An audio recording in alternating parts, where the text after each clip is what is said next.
전 세계 유명 생물학자들이 모인 컨퍼런스에서 한국의 사례에 모두 주목하고 있다고 합니다. 사진으로만 봐도 징그러운 이 생물체들을 전 세계 유일하게 한국인들만 해결하고 있다는데요. 여러분의 좋아요 버튼에 힘을 얻어 비디오를 재생하겠습니다. 바로 지금 오늘의 사연 시작하겠습니다. 안녕하세요. 저는 호주의 해양생물학자 에드워드 밀러입니다. 저는 주로 해양 생태계를 연구하며 특히 외래종 문제에 깊은 관심을 가지고 있습니다. 외래종은 한번 정착하면 걷잡을 수 없이 퍼지며 생태계를 파괴하기 때문입니다. 그러던 어느 날 연구소로 긴급한 제보가 들어왔습니다. 박사님, 해변에서 이상한 생명체가 발견됐습니다. 바위에 덕지덕지 붙어 있는데 이게 뭔지 모르겠어요. 호주의 한 어촌 마을에서 온 다급한 연락이었습니다. 주민들은 이상한 생물이 부둣가까지 덮고 있다. 이렇게 빠르게 번지는 건 처음 본다며 걱정을 토로했습니다. 연구소에서도 사태의 심각성을 파악하고 즉시 조사팀을 꾸렸습니다. 저는 동료들과 함께 장비를 챙겨 해변으로 출발했습니다. 해변에 도착하자 바위 위로 퍼져 있는 생명체가 눈에 들어왔습니다. 빛을 받아 반짝이는 긴 줄기들이 바위에 빼곡히 붙어 있었습니다. 멀리서 보면 해초처럼 보였지만 가까이 다가가자 그것들이 미세하게 꿈틀거리는 것이 보였습니다. 이건 뭐지? 저는 장갑을 끼고 조심스럽게 샘플을 채취했습니다. 연구소에서 가져온 휴대용 현미경으로 들여다보니 단단한 껍질 속에서 촉수를 뻗고 있는 작은 생물들이 보였습니다. 확인 결과 이것은 거위목 따개비였습니다. 거위목 따개비는 유럽과 북미에서 빠르게 확산되며 생태계를 교란하는 대표적인 외래종이었습니다. 강한 번식력과 빠른 확산 속도로 토착 어종의 생태계를 위협하는 문제종이었죠. 이거 퇴치하려면 상당히 골치 아프겠는데요. 동료들이 걱정스럽게 말했습니다. 확실한 해결 방법을 찾아야겠어요. 그때 한 연구원이 스마트폰을 보며 웃음을 터뜨렸습니다. 박사님, 이거 SNS에서 난리 났습니다. 그가 화면을 보여주었습니다. 거위목 따개비의 사진과 영상이 SNS를 통해 빠르게 퍼지고 있었고 호주 네티즌들은 공포에 질린 반응을 보이고 있었습니다. 이거 외계 생명체 아닙니까? 끔찍하다. 절대 만지고 싶지 않다. 해변에 나갈 때 조심해야겠어. 대부분의 댓글이 거부감과 혐오를 드러내고 있었습니다. 그런데 그 중에서 유독 눈에 띄는 댓글들이 있었습니다. 이거 먹을 수 있나? 버터에 구우면 맛있을 것 같은데 한국 사람들 또 뭐 먹을지 찾고 있네. 먹는다고? 저는 순간 당황했습니다. 이걸 먹는다고요? 동료들도 의아한 표정을 지었습니다. 박사님, 이 댓글 쓴 사람들 대부분 한국인들인데요. 그제야 상황이 이해되기 시작했습니다. 한국인들은 이 기묘한 생명체를 혐오의 대상이 아니라 식재료로 보고 있었습니다. 설마 진짜 먹을 리가 없잖아. 저는 스마트폰을 건네받고 검색을 시작했습니다. 그리고 한국에서는 실제로 따개비를 국물 요리나 해산물 요리의 재료로 사용한다는 사실을 알게 되었습니다. 말도 안 돼. 저는 황당하면서도 한편으로는 흥미로웠습니다. 우리에게는 골칫거리 외래종이 한국에서는 식탁 위의 요리 재료라니? 이 작은 의문이 제 연구 인생에서 가장 중요한 전환점이 될 줄은 그때까진 몰랐습니다. 한국인들이 거위목 따개비를 먹을 수 있는 식재료로 본다는 사실은 저에게 충격이었습니다. 호주와 유럽에서는 외래종이 생태계를 망가뜨리는 침략자로 여겨지지만 한국에서는 오히려 자원으로 활용한다니 도대체 한국에서는 외래종을 어떻게 다루기에 이런 차이가 나는 걸까요? 이 궁금증을 해결하기 위해 저는 한국과 관련된 자료들을 찾아보기 시작했습니다. 제가 연구한 바로는 대부분의 서구 국가들은 외래종 문제로 심각한 골머리를 앓고 있었습니다. 호주만 해도 토끼, 뉴트리아, 황소개구리 같은 외래종들이 빠르게 확산되며 생태계를 교란하고 있었습니다. 미국과 유럽에서는 참개, 푸른 꽃게, 장수말벌이 번식하며 농업과 어업에 큰 타격을 주고 있었습니다. 예를 들어 독일과 이탈리아에서는 참개가 하천과 호수를 점령해버렸습니다. 이들은 기존의 토착 어류를 몰아내고 강바닥을 뒤집어 놓으며 어업에 막대한 피해를 주고 있습니다. 유럽 연구팀들은 참개를 퇴치하기 위해 엄청난 예산을 투입하고 있지만 효과는 미미했습니다. 호주도 마찬가지였습니다. 저는 몇 년 전 뉴트리아가 호주의 습지를 점령하는 광경을 목격한 적이 있었습니다. 뉴트리아는 강력한 번식력과 식욕으로 습지 생태계를 망가뜨리며 농작물까지 파괴했습니다. 정부에서는 퇴치를 위해 대량 포획 작전을 펼쳤고 엄청난 예산을 들여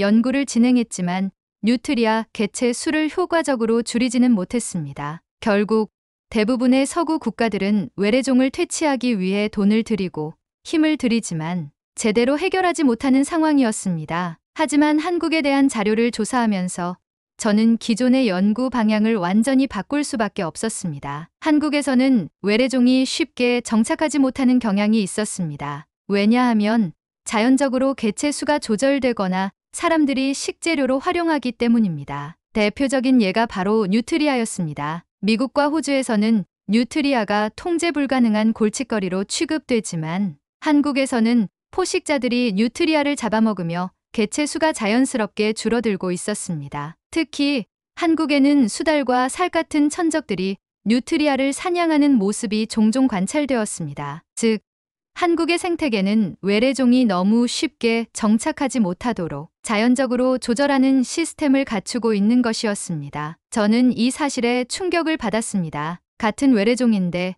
왜 한국에서는 큰 문제가 되지 않을까? 저는 기존 연구의 가설을 다시 세울 필요가 있다고 느꼈습니다. 추가적으로 조사를 해보니 한국은 단순히 포식자에 의해 개체 수가 조절되는 것뿐만 아니라 사람들이 외래종을 식재료로 활용하는 문화도 크게 작용하고 있었습니다. 가장 대표적인 사례가 바로 참개였습니다. 유럽과 미국에서는 참개가 하천을 점령하며 생태계를 교란하는 재앙이 되었지만 한국에서는 상황이 달랐습니다. 한국에서는 참개를 간장게장, 참개탕 같은 음식으로 소비하며 오히려 경제적인 자원으로 활용하고 있었습니다. 결과적으로 유럽에서는 수억 원을 들여 퇴치하려는 참개가 한국에서는 사람들이 돈 주고 사서 먹는 식재료가 된 것입니다. 한국은 외래종과 싸우는 것이 아니라 외래종을 이용하는 나라다. 이 사실을 깨닫자 저는 한국을 직접 방문해야겠다고 결심했습니다. 자료만으로는 도저히 이해되지 않는 점이 많았습니다. 한국의 전문가들은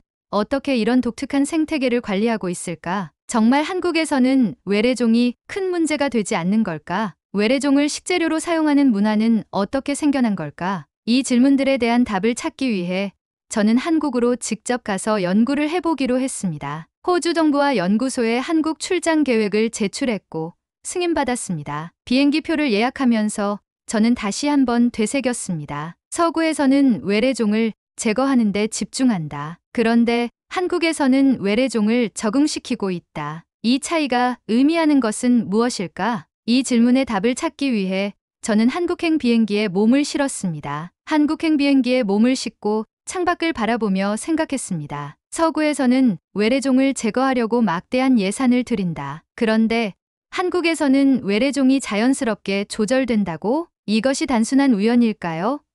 아니면 정말로 한국의 생태계에 특별한 시스템이 있는 걸까요? 이 질문에 대한 답을 직접 확인하기 위해 저는 서울로 향했습니다. 인천공항에 도착하자마자 저는 깔끔한 시설과 체계적인 시스템에 감탄했습니다. 입국 심사를 마친 후 공항 내에서 연구 장비와 카메라를 점검하며 출구로 향했습니다. 출구로 나오는 순간 제 이름이 적힌 작은 팻말을 들고 있는 사람이 보였습니다. 밀러 박사님 맞으시죠? 한국연구기관에서 일하는 김도현 박사였습니다. 한국에서의 연구를 돕기 위해 직접 공항까지 마중을 나온 것이었죠. 먼 길 오시느라 고생 많으셨습니다. 일정에 맞춰 이동하죠. 김 박사는 한국에서 외래종 문제를 연구하는 전문가였습니다. 그는 저를 차로 안내하며 한국에서의 연구 일정에 대해 설명했습니다. 박사님께서 특히 관심을 가지시는 사례들이 있습니다. 먼저 황소개구리와 베스, 블루길이 어떻게 관리되는지부터 확인해 보시죠. 그렇게 우리는 한국의 연구 시설과 자연 현장을 둘러보기 위해 출발했습니다. 첫 번째 목적지는 경기도에 있는 한 저수지였습니다. 이곳은 한때 황소개구리와 베스가 크게 번식하며 생태계 문제가 심각했던 지역이었습니다. 이곳이 한때 황소개구리와 베스로 몸살을 앓던 곳입니다. 저는 물가를 바라보며 김 박사의 설명을 들었습니다. 서구에서는 황소개구리를 퇴치하려고 독극물까지 사용하지만 한국에서는 자연적으로 개체 수가 줄어들었다고 들었습니다. 김 박사는 미소를 지으며 고개를 끄덕였습니다. 맞습니다. 한국에서는 황소개구리의 개체 수가 자연적으로 줄어들었습니다. 이유가 뭔지 아십니까? 저는 가만히 그를 바라보았습니다. 한국에는 토종 어류 중에서 가물치와 메기가 있습니다. 이들은 황소개구리 올챙이를 적극적으로 포식합니다. 또한 새들도 황소개구리를 먹이로 삼는 경우가 많죠. 저는 깜짝 놀랐습니다. 그렇다면 한국의 생태계는 자연스럽게 외래종을 조절할 수 있다는 말인가요? 그렇죠. 물론 완전히 없어진 것은 아니지만 자연적인 조절이 이루어지고 있다는 점이 흥미롭습니다. 저는 저수지를 한참 동안 바라보며 생각에 잠겼습니다. 서구에서는 막대한 예산을 들여 외래종을 없애려 하지만 한국에서는 자연적으로 개체 수가 감소하고 있다. 이 차이는 단순한 우연이 아닐지도 모릅니다. 다음으로 방문한 곳은 한 농촌 마을이었습니다. 이곳에서는 황소개구리와 베스를 식재료로 활용하고 있었습니다. 마을 주민 중 한 분이 우리를 반갑게 맞아주었습니다. 외국에서 오셨다고요? 여기 황소개구리 튀김 한번 드셔보시겠어요? 저는 순간 당황했습니다. 황소개구리를 먹는다고요? 이걸 정말 드신다고요? 마을 주민은 웃으며 대답했습니다. 네, 아주 고소하고 맛있어요. 원래는 우리 지역에서도 황소개구리가 문제였는데 어차피 퇴치해야 할 거라면 먹는 게 낫지 않겠어요? 그렇게 말하며 그는 바삭하게 튀겨진 황소개구리를 내밀었습니다. 저는 조심스럽게 한 입 빼어 물었습니다. 그리고 예상과 달리 맛있었습니다. 김 박사는 웃으며 말했습니다. 보셨죠? 한국에서는 외래종을 무조건 없애려고 하기보다 활용할 수 있는 방법을 찾는 경우가 많습니다. 그렇다면 베스나 블루길도 같은 방식으로 처리되나요? 네. 일부 지역에서는 베스를 잡아서 회로 먹기도 하고 탕을 끓여 먹기도 합니다. 외래종을 경제적인 자원으로 바꾸는 방법이죠. 저는 이 이야기를 들으며 다시 한번 한국과 서구의 차이를 실감했습니다. 서구에서는 외래종을 제거해야 할 적으로 보지만 한국에서는 자원으로 바꾸려 한다. 이 차이는 단순한 문화적 차이가 아니라 환경을 바라보는 철학의 차이였습니다. 저는 연구를 진행하면서 한국의 생태계가 다른 나라와 확연히 다르다는 것을 점점 더 실감했습니다. 한국은 외래종이 쉽게 정착하지 못하는 독특한 환경을 가지고 있었습니다. 처음에는 단순한 우연이라고 생각했지만 연구를 거듭할수록 이것이 단순한 행운이 아니라는 사실을 깨닫게 되었습니다. 우선 한국에는 외래종을 자연스럽게 조절하는 강한 토종 포식자들이 존재했습니다. 황소개구리의 개체 수가 급격히 증가하며 생태계를 위협했던 미국과 달리 한국에서는 가물치와 메기가 황소개구리의 올챙이를 적극적으로 포식하며 개체 수를 조절하고 있었습니다. 또한 수달과 살 같은 천적들이 뉴트리아를 사냥하며 개체 수가 자연스럽게 감소하고 있었습니다. 이런 포식자들이 외래종의 확산을 자연스럽게 억제하면서 한국에서는 외래종이 쉽게 정착할 수 없는 환경이 만들어지고 있었습니다. 또한 한국에서는 외래종을 식재료로 활용하는 문화가 자리 잡고 있었습니다. 유럽에서는 생태계를 위협하는 존재로 여겨지는 참개가 한국에서는 오래전부터 간장게장이나 참게탕으로 소비되고 있었습니다. 심지어 베스와 블루길 같은 어종도 일부 지역에서 회나 탕으로 활용되고 있었고 황소개구리는 일부 농촌에서 튀김 요리로 즐겨 먹고 있었습니다. 서구에서는 외래종을 제거해야 할 적으로 보지만 한국에서는 이를 자원으로 활용하려는 노력이 이루어지고 있었습니다. 뿐만 아니라 한국의 빠른 대응 시스템도 외래종이 생태계를 장악하지 못하도록 하는 중요한 요소였습니다. 한국에서는 외래종이 발견되면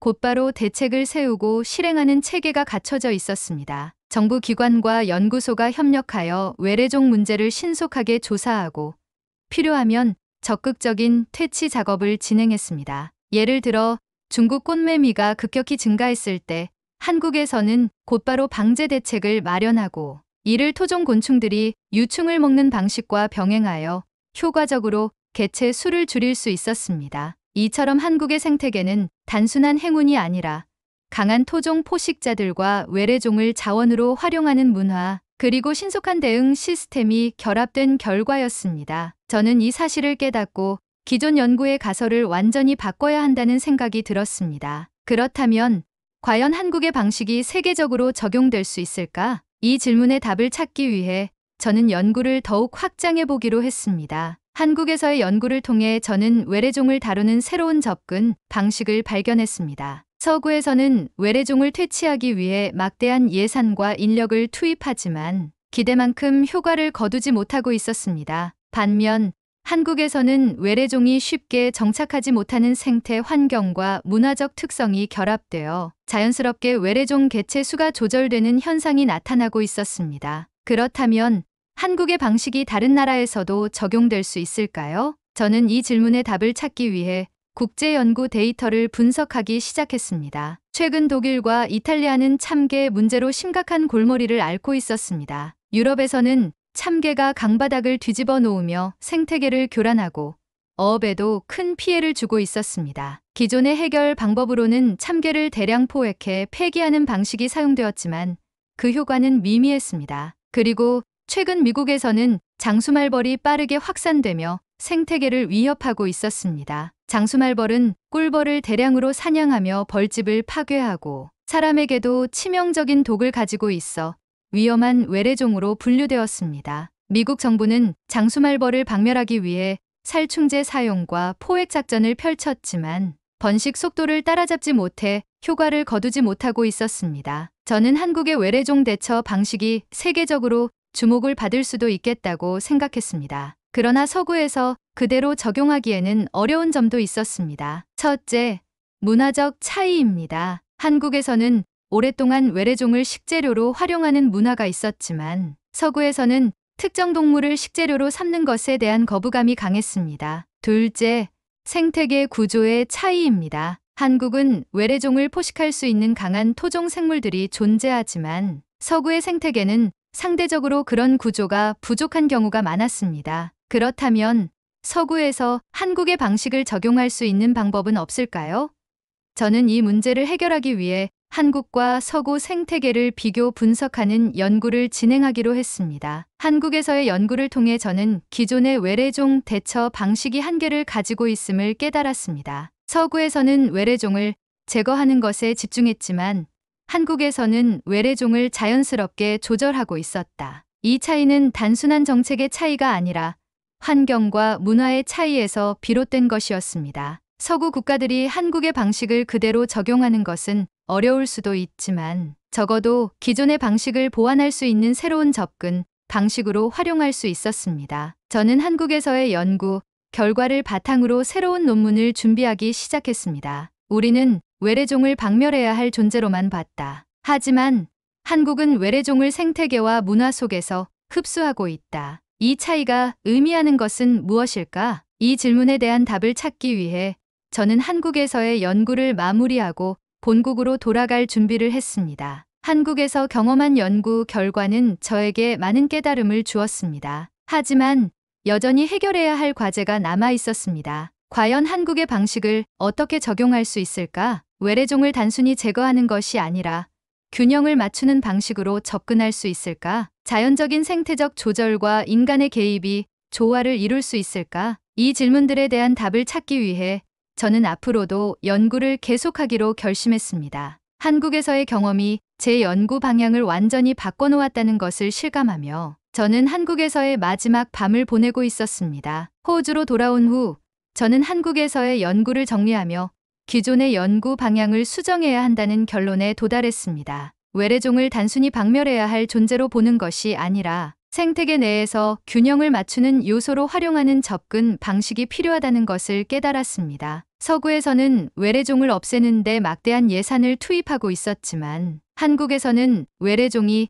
자연적으로 조절되는 환경과 문화를 갖추고 있었습니다. 저는 이러한 연구 결과를 논문으로 정리해 국제학계에 발표하기로 결정했습니다. 논문을 완성한 후 국제환경생태학회에 제출하자 예상보다 빠른 반응이 있었습니다. 독일과 이탈리아에서는 한국의 방식이 참개 문제 해결에 도움이 될 수 있을지 연구하기 시작했습니다. 이들은 한국처럼 참개를 경제적 자원으로 활용하는 방안을 모색하며 레스토랑에서 참개 요리를 도입하는 시범 프로그램을 진행했습니다. 미국 역시 장수말벌 문제 해결을 위해 한국 연구진과 협력하기 시작했습니다. 한국에서는 장수말벌이 천적들에게 포식되며 개체 수가 조절되고 있었기 때문에 미국에서도 이를 참고할 수 있을지 논의되고 있었습니다. 하지만 한국의 방식을 서구에서 그대로 적용하는 것은 쉽지 않았습니다. 서구에서는 특정 동물을 음식으로 소비하는 것에 대한 거부감이 있었습니다. 그리고 서구에서는 개체 수를 조절할 역할을 할 천적이 부족했습니다.